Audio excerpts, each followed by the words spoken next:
Hi everyone! Welcome to my first vlog. By the way, I'm Maria Jessabel Lazarte. Call me Isang. I'm gonna discuss to you today and explain further 3 topics I have chosen among the 7 topics given by our instructor in Management Information System.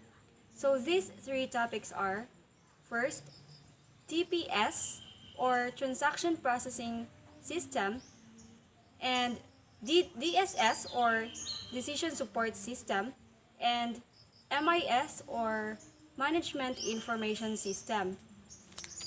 So first, I'll be discussing about TPS or the so-called Transaction Processing System.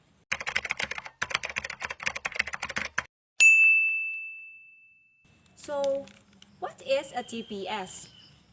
A Transaction Processing System or Transaction Processing Monitor is a set of information which processes the data transaction in database system and monitors transaction programs. The essence of a transaction program is that it manages data that must be left in a consistent state. So if an electronic payment is made, the amount must be either both withdrawn from an account and added to other, or none at all. In case of a failure preventing transaction completion, the partially executed transaction must be rolled back by the TPS, while this type of integrity must be provided also for batch transaction processing. For example, a sport event ticket, while the customer is filling out their information to purchase the seat ticket, the transaction processing system is holding the ticket so that another customer cannot also buy it. It allows for a ticket not to be sold to 2 different customers. Another example is that it is particularly important for online processing as of an airline seat reservation system is accessed by multiple operators.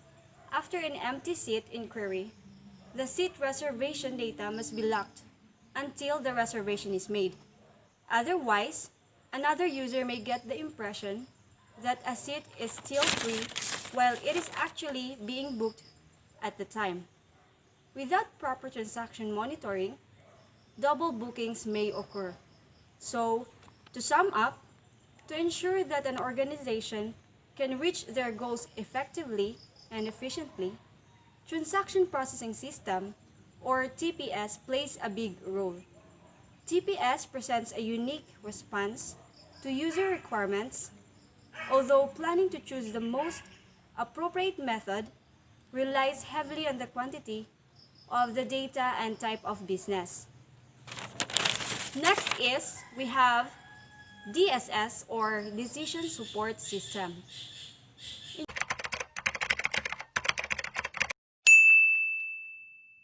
In pursuing the goal of improving decision making, many different types of computerized DSS have been built to help decision teams and individual decision makers.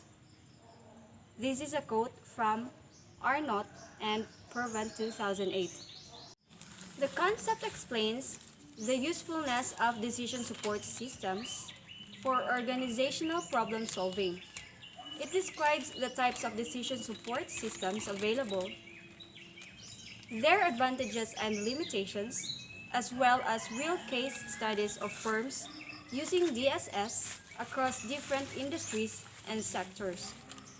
DSS are interactive computer-based systems that enable people to use IT communications, data, documents, knowledge, and models to solve problems and make decisions. DSS are intended to improve and speed up the processes by which people make and communicate decisions. However, they are designed to be auxiliary systems instead of replacing skilled decision makers. For example, a national online bookseller wants to begin selling its products internationally, but first needs to determine if that will be a wise business decision. The vendor can use the DSS to gather information from its own resources to determine if the company has the ability or potential ability to expand its business, and also from external resources such as industry data to determine if there is indeed a demand to meet. The DSS will collect and analyze the data and then present it in any way that can be interpreted by humans. Some decision support systems come very close to acting as artificial intelligence agents. To conclude, DSS are a class of subsystems of the management information system which support analysts, planners, and managers in the decision-making process. Now, DSS are used all over the world by public, private, and government agencies to solve complex and data-intensive problems. Next here, we have MIS, or Management Information System, which I think is common to you. So, what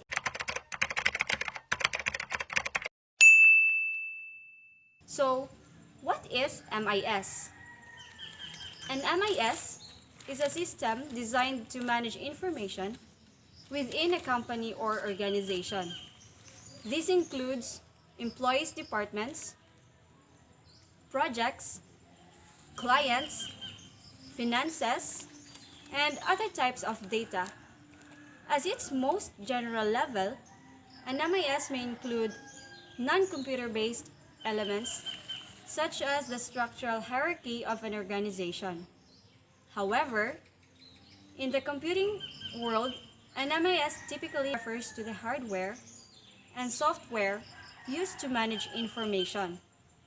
The hardware for a management information system can vary widely depending on the size and data processing requirements of an organization. A small business, for example, may only need a single machine to store information such as employee data, projects, and invoices. A large business may require several systems that allow employees to share data securely across multiple locations. Data stored is often backed up in multiple locations for redundancy. Of course, example of MIS software in Microsoft Dynamics, Fleetmatics Work, Clarity, Professional MIS, and Thurston Limited. MIS programs designed specifically for the graphics and print industry, including Avanti Slingshot, EFI Pace, and DDS Acura. Most MIS software programs are available as desktop applications, though many solutions now include web-based interfaces and mobile apps as well. Therefore, MIS are made for a speedy access to accurate data and to help the managers achieve their goals. Management information systems is a good help to support them in making decisions by providing information at various stages of decision making. So that's TPS, or Transaction Processing System, DSS, or Decision Support System, and MIS, or Management Information System. And that's it for today's vlog, guys. If you have further questions, clarifications, suggestions, just comment down below. See ya for my next vlog!